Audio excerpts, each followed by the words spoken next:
set koji smo na kraju dosta ubedljivo izgubili. U jednom trenutku smo vodili sa 11-5.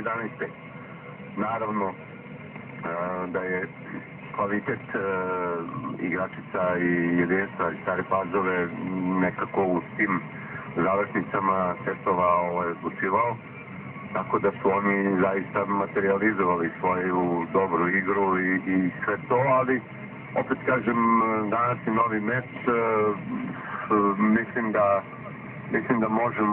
da možemo barem ravnopravnije da igramo. Svakako da je Pazova favorit i u ovom susretu, ali stvarno ćemo se potruditi i sve uraditi da produžimo ovu seriju. Gospodine Vojsaje, hvala vam puno na učešću u emisiji Sportska subota. Hvala vama.